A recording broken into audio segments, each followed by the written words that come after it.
Bismillahirrahmanirrahim. Assalamualaikum warahmatullahi wabarakatuh. Sebelumnya, perkenalkan nama saya Fadel Arjul Fauzan dari kelas Technopreneurship 4D. Pada kesempatan kali ini, saya akan menjelaskan e-book dasar kewirausahaan untuk perguruan tinggi dan dunia bisnis. Langsung saja, proses kewirausahaan diawali dengan satu aksioma, yaitu adanya tantangan.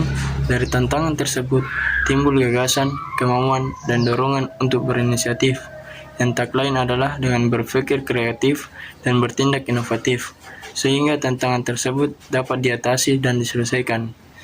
Jika tidak ada tantangan, maka seorang wirausahaan tidak akan kreatif, dan begitu juga sebaliknya, tidak akan ada daya kreatif wirausaha jika tidak ada tantangan.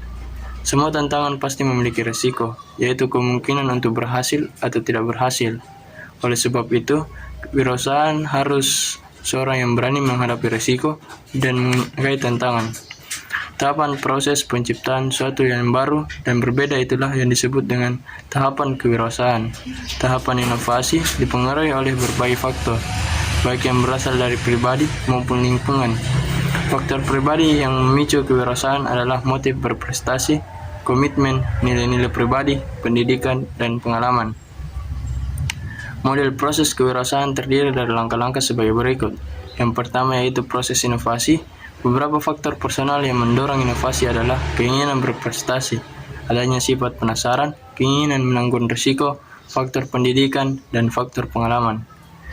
Yang kedua yaitu faktor pemicu. Faktor personal yang memicu seorang untuk terjun ke dunia bisnis adalah yang pertama itu adanya ketidakpuasan terhadap pekerjaan yang sekarang. Yang keduanya adanya pemutusan hubungan kerja atau PHK. Yang ketiga yaitu dorongan karena faktor usia. Keempat yaitu keberanian menanggung risiko. Yang kelima yaitu komitmen atau minat yang tertinggi terhadap bisnis. Yang ketiga yaitu proses pelaksanaan. Faktor personal yang mendorong pelaksanaan dari sebuah bisnis adalah adanya seorang wirausaha yang sudah siap mental secara total. Yang kedua adanya manajer pelaksana sebagai tangan kanan. Ketiga yaitu adanya komitmen dan tinggi terhadap bisnis. Yang keempat yaitu adanya visi, pandangan yang jauh ke depan guna mencapai keberhasilan. Yang keempat yaitu proses pertumbuhan. Proses pertumbuhan ini didorong oleh faktor organisasi, antara lain adanya tim yang kompak. Yang kedua itu adanya strategi yang mantap sebagai produk dari tim yang kompak.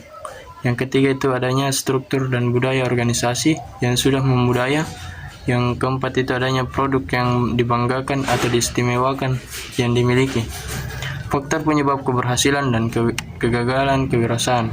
Beberapa faktor yang menyebabkan kegagalan kewirausahaan menjalankan usaha barunya yaitu yang pertama tidak komponen atau tidak memiliki kemampuan atau pengetahuan mengelola usaha.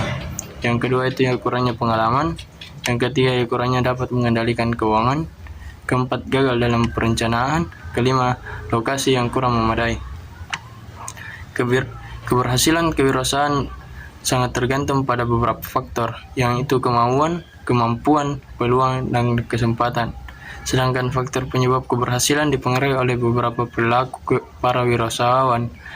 Ada beberapa kategori perilaku antara lain. Yang pertama yaitu innovating entrepreneurship, yaitu berekspektasi secara agresif, terampil mempraktekkan transformasi atraktif.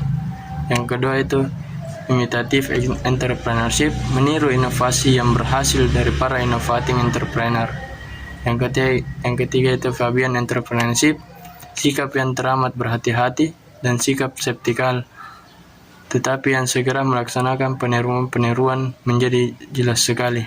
Apabila mereka memiliki hal tersebut, mereka akan kehilangan posisi relatif pada industri yang bersangkutan. Yang keempat itu drone entrepreneurship. Drone artinya pemalas, penolakan yang memanfaatkan peluang-peluang untuk melaksanakan perubahan-perubahan dalam rumus produksi, sekalipun hal tersebut akan mengakibatkan mereka merugi dibandingkan dengan produsen lain. Yang kelima itu parasitic entrepreneurship. Dalam konteks ilmu ekonomi disebut dengan rent seekers atau peniru rantai. Mungkin cuma ini yang dapat saya sampaikan, kurang dan lebihnya mohon dimaafkan. Assalamualaikum warahmatullahi wabarakatuh.